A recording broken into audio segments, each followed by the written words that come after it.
여러분 안녕하세요. 여행복전도사 돌청아재입니다. 오늘은 2021년 5월 30일 일요일입니다. 벌써 계절의 여왕 5월이 하루밖에 남지 않았네요. 유난히 이번 5월 달은 정말 맑고 쾌청한 날씨가 많았던 것 같아요. 정말 보내기가 좀 아쉽지만 또 다른 이제 6월이라는 아름다운 또 한 달이 또 다가오기 때문에 기쁜 마음으로 오늘 주일 아침을 시간을 보내도록 하겠습니다. 네, 오늘 제가 준비한 내용은요. 저의 첫 번째 버킷리스트였던 북미 대륙 횡단 자동차 여행 28번째로서 지난번 시간에 이어서 밴프 국립공원 두 번째 모레인 호수와 보우밸리 파크웨이를 소개하는 시간을 갖겠습니다. 네, 저는 개인적으로 이 사진에서 보시는 것처럼 지난번에 소개시켜드린 그 레이크 루이스보다도 어쩌면 이 모레인 호수를 더 좋아하는 것 같아요. 이 사진에서 보시는 것처럼 이 병풍처럼 10개의 봉우리가 이렇게 눈 덮인 봉우리가 쫙 이렇게 깔려있는 배경을 삼아서 그 안에 이렇게 고즈넉하게 아름다운 호수가 자리 잡고 있다는 거. 정말 너무 아름다운 그러한 동화 속의 그런 호수로 여러분을 모시겠습니다. 네, 밴프 국립공원은 지난번에도 말씀드렸지만 캐나다 로키에서 가장 아름다운 국립공원입니다. 그래서 관광 명소는 뭐니 해도 뭐 레이크 루이스를 꼽을 수가 있고요. 그 외에도 보우 호수, 페이토 호수, 또 오늘 설명을 드린 모레인 호수, 그리고 이제 보우밸리 파크웨이, 존스턴 캐년, 밴프 곤돌라, 밴프 어퍼 핫스프링, 온천이죠. 이러한 여러 가지 명소들이 많이 있는 곳입니다. 특히 이 밴프 어퍼 핫스프링은 이 온천이 발견됨으로써 이제 밴프 국립공원이 캐나다의 최초 국립공원으로 지정됐을 뿐만 아니라 세계인들에게 알리게 된 계기가 된 거죠. 그래서 이곳을 찾기 위해서는 대부분이 이제 뭐 캘거리로 이제 공항으로 들어가서 캘거리에서 서쪽으로 약 137km가 떨어져 있기 때문에 1시간 반 정도 가면은 만날 수 있는 그러한 아름다운 국립공원입니다. 네, 밴프 국립공원의 관광 명소는 앞서서 말씀드렸지만 이번에 두 번째로 소개시켜 드릴 곳은요. 모레인 호수. 제가 정말 가장 좋아하는 호수이기도 합니다. 그 다음에 협곡이 아름다운 존스턴 캐년, 또 거기에 이제 보우밸리 파크웨이라고 그래서 또 아이스필드 파크웨이하고는 또 다르게 레이크 루이스에서 밴프로 돌아오는 옛날 도로입니다. 구국도인데 도로인데요, 정말 아름답습니다. 또 그곳에 이제 중간쯤 가면 만날 수 있는 캐슬 마운틴, 이렇게 설명을 해드리도록 하겠습니다. 네, 저희는 이제 레이크 루이스에서 정말 감동적인 순간을 맞이하고 그것을 이제 뒤로 하고 바로 옆에 있는 모레인 호수를 찾게 됐습니다. 근데 이 정말 갑자기 또 이렇게 나타난 산봉우리를 보면서 또 감탄을 하게 되는데요. 저게 이제 앞서 제가 말씀드린 10개의 봉우리 텐픽스라는 곳입니다. 이 산들이 거의 다 3000m가 넘는 고봉들인데요. 이렇게 이제 모레인 호수의 배경이 되는 산들이죠. 뭐 갈 때부터 이렇게 굉장히 기대가 되는 그러한 도로를 달리게 됐습니다. 벌써 이 도로만 달리기만 해도 모레인 호수로 가는 그 설레임이 이렇게 다가오는 그러한 이제 순간이거든요. 근데 이제 이 길은 여러분 이제 성수기 때는 저희들이 좀 이제 아침 일찍 출발해서 이렇게 한가한데요. 성수기 때는 이 길이 뭐 차로 꽉 막힙니다. 대부분 사람들이 레이크 루이스에 왔다가 모레인 호수를 이렇게 가는 코스를 잡기 때문에 뭐 성수기 때는 여기에 뭐 한참 한 2-3km 정도가 밀려서 차를 이제 길가에 세워놓고 걸어가야 되는 그런 상황이 걸리거든요. 그래서 가능하면 모레인 호수를 찾을 때는 성수기 때는 아침 일찍 출발하신 것이 좋을 것 같습니다. 그래서 많은 사람들이 또 새벽 일찍 오기도 해요. 하지만 그래도 한낮보다는 이제 아침이 더 한가롭고 차분하게 즐길 수 있는 그러한 코스가 되겠습니다.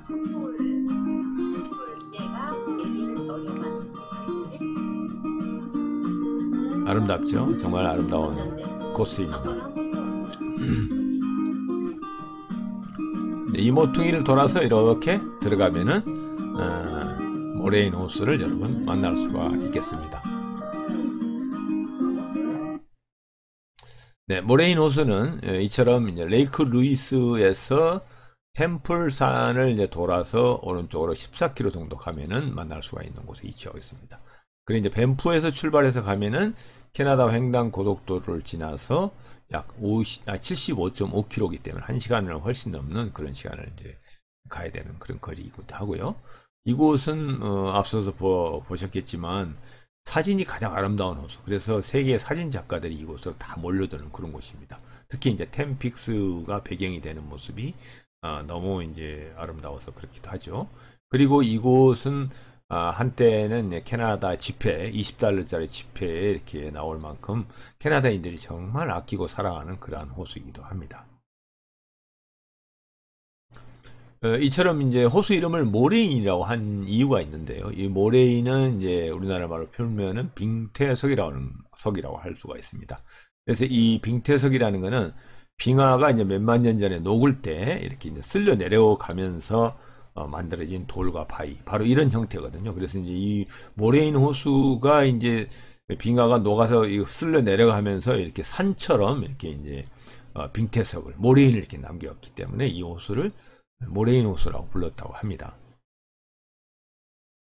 예, 정말 이 모레인 호수는요, 정말 태고 쪽 자연 그대로 간직하고 있다는 징표로 이렇게 그 10개의 봉우리가 배경으로 펼쳐진 절경도 멋있지만 이렇게 그 산에서부터 떠내려온 고목나무들 잔해가 이렇게 수북하게 뗏목이 되어서 쌓여 있습니다. 정말 이게 이 호수 자체가 얼마나 고즈넉하고 아름다운지 또 그 자연 그대로를 보존하고 있는지를 보여주는 장면이기도 합니다. 그리고 그곳을 갈 때는 이제 모레인 호수 롯지가 그 입구에 있는데요. 이곳은 이렇게 이제 통나무로 생긴 멋진 숙소이기도 하고요. 이곳에서는 뭐 카누를 탄다든가 여러 가지 액티비티를 할 때 매표소가 이곳에 있고 또 깁샵도 있어가지고 뭐 선물을 산다든가 이럴 때 이 이제 롯지를 찾게 되고요.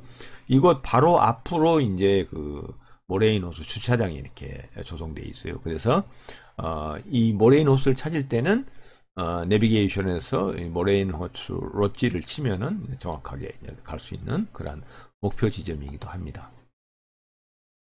이처럼 이제 모레인 호수 한쪽에서는 카누나 이렇게 이제 조그마한 배를 탈 수 있는 곳이 있어요. 그래서 이런 표를 이제 아까 모레인 호수 롯지에서 끊어서 티켓팅을 해서 이 조용한 호수를 즐길 수 있는 그런 곳이기도 합니다.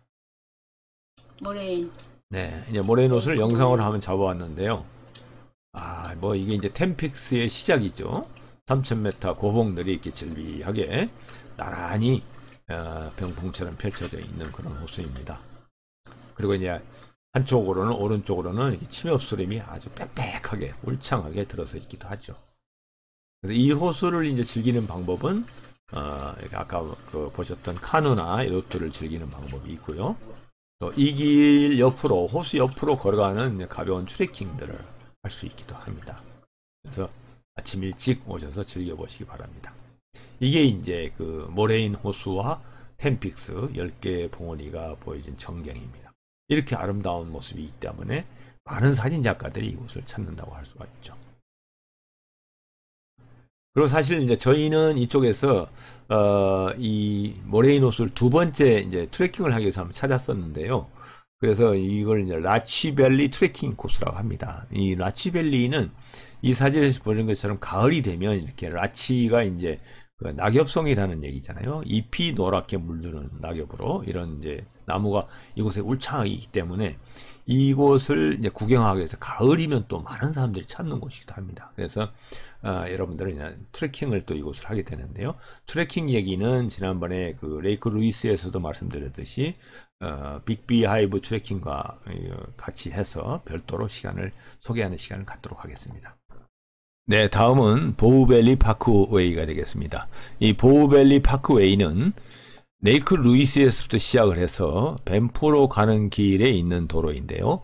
원래 이제 레이크 루이스에서 밴프를 가는 가장 빠른 길은 캐나다 횡단 고속도로 1번 도로입니다.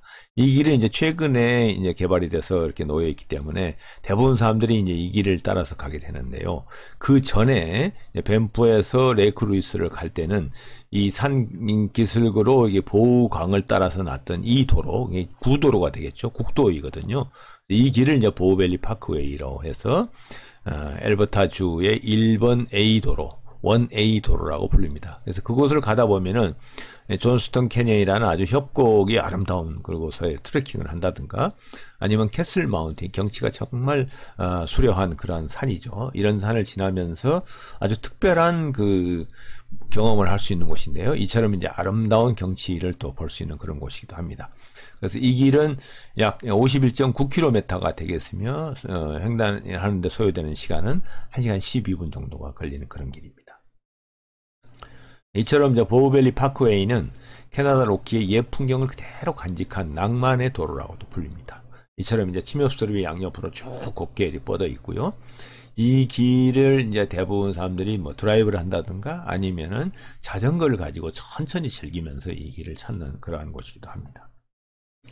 네, 이처럼 이제 그 보우밸리 파크웨이는 보우강이 있는데요. 보우강은 이제 보우레이크가 원천이 되는 길인데요.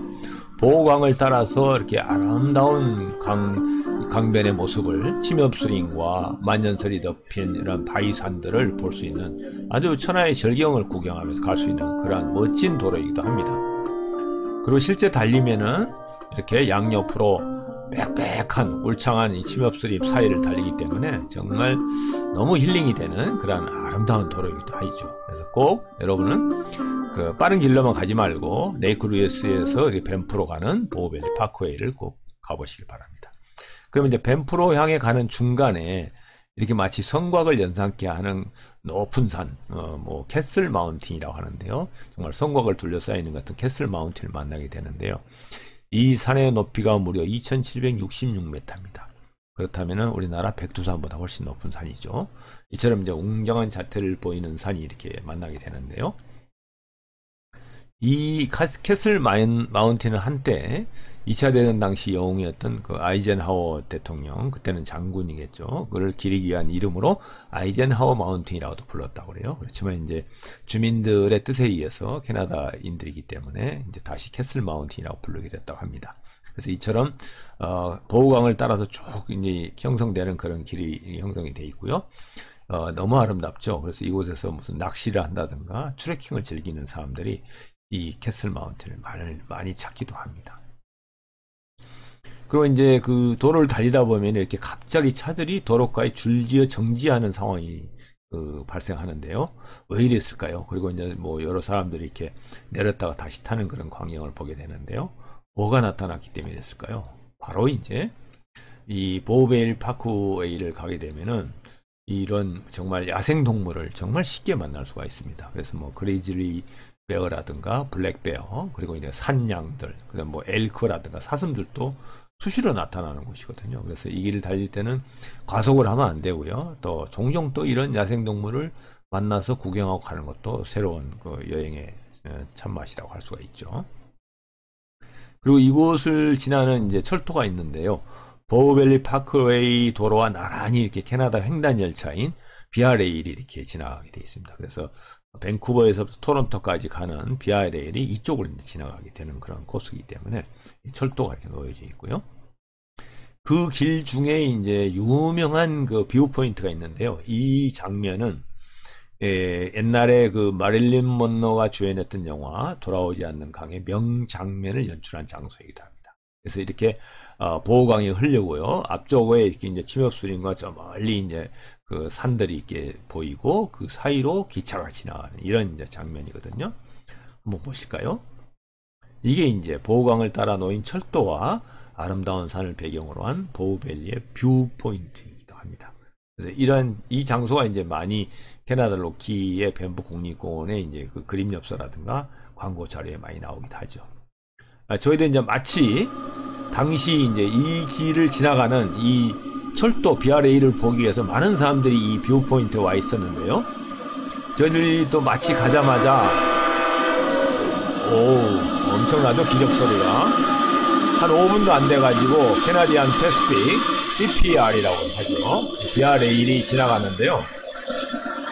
이 철도의 그 열차 양이 100개가 넘는 것 같아요. 한참을 지나갔거든요. 그래서 정말 운 좋게도 이 장면을 저희들이 이제 찍게 됐는데, 너무 멋진 장면이었던 것 같아요.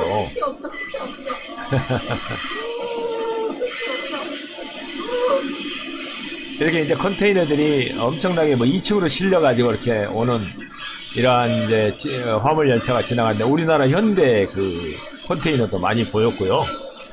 정말 우리나라 또 컨테이너 마크를 보니까 또 기운이 나더라고요. 아주 신이 났습니다. 이처럼 이 뷰포인트를 꼭 지나가시면서 이러한 광경을 한번 이렇게 목격하시기 바라겠습니다. 정말 잊을 수 없는 그런 장면이었어요. 계속 오죠. 또 현대가 또 나타나네요. 하여튼 뭐, 네, 이런 장면이었고요. 그 다음에 이제 그 보우밸리 파크웨이를 타고 오다 보면은 존스턴 캐년이라고 그래가지고 정말 아름다운 협곡 사이로 흐르는 맑은 물과 경치가 정말 일품인 곳입니다. 이처럼 아주 최고의 경치를 자랑하는 협곡인데요. 이 길을 되게 이제 그 트레킹을 사람들이 많이 가거든요. 그래서 그렇게 어렵지 않은 트레킹 코스입니다. 이렇게 물살도 정말 세고요. 정말 아름다운 그런 또 시원한 여름에 지나가면 그런 협곡입니다. 이 존스턴 캐년 트레킹은요, 이 지도에서 보시는 것처럼 두 가지 코스가 있습니다. 하나는 로워 폭포, 아주 밑에 단에 뭐 한 1.1km 지점에 30분만 가면 만날 수 있는 이제 앞에 그 낮은 쪽에 폭포가 있고요. 또 어퍼 폭포라고 그래가지고 좀 더 위로 약 1시간 반 정도 트레킹을 해서 2.6km를 올라가면 조금 올라갑니다. 그렇게 많이 올라가진 않아요. 만나게 되는 어퍼 폭포. 이 두 개를 보는 이제 간단한 가벼운 트레킹 코스가 있습니다. 로어 폭포는 이제 앞서 말씀드린 대로 약 1.1km 지점에 있는데 30분 정도 소요가 되고요. 아주 물살이 거세게 내려오는 아주 거대한, 크지는 않지만 아주 그 거센 폭포를 볼 수가 있습니다. 네. 이처럼 이제 저희가 갔을 때는 비가 많이 왔던 날이기 때문에 더구나 수량이 뭐 더 어마어마했었는데요. 이렇게 이제 다리를 건너서 가면은 여기에 이제 굴이 있잖아요. 이 동굴 뚫고 이 안으로 길이 있는데 거기에서 이 폭포의 거센 물살을 구경할 수가 있습니다. 아주 가까이서 접할 수 있는 이 곳이 이제 그러기에 사람들이 줄 서서 이 동굴 안으로 들어가게 되는 것이죠. 정말 시원하게 내려오는 이 물살, 이런 상황이고요. 이거는 이제 동굴을 뚫고 들어가서 뚫려있는 동굴 뒤로 넘어가서 직접 폭포수를 만날 수 있는 길이기도 합니다. 여기서 이제 저는 이제 이렇게 직접 그 물살을 찍어봤는데요. 정말 어마어마한 물살이었습니다.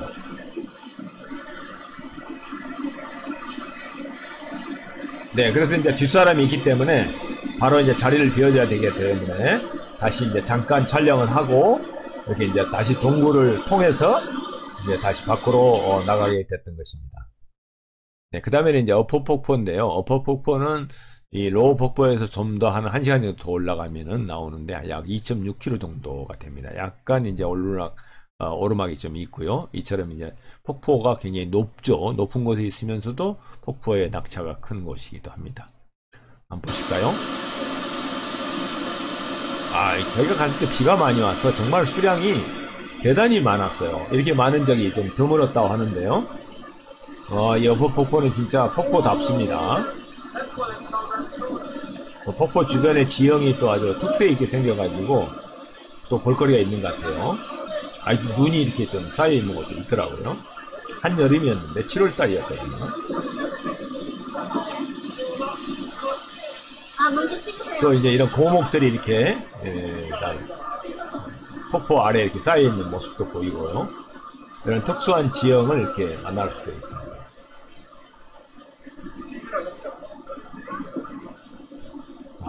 물결이 뭐 대단하죠.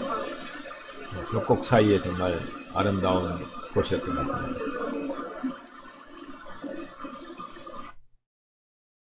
그리고 이제 이게 어퍼 폭포 위에 윗단에 또 계속 트레킹 코스가 있는데요.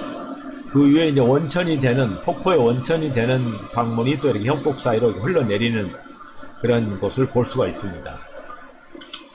어퍼 폭포 위로 이렇게 걸어 올라가면 이곳을 이제 구경할 수가 있거든요. 대부분 사람들이 이제 잠깐만 보고 지나가는데 꼭 여기 위에까지 오셔서 이러한 멋진 장면을 꼭 보고 가시길 바랍니다.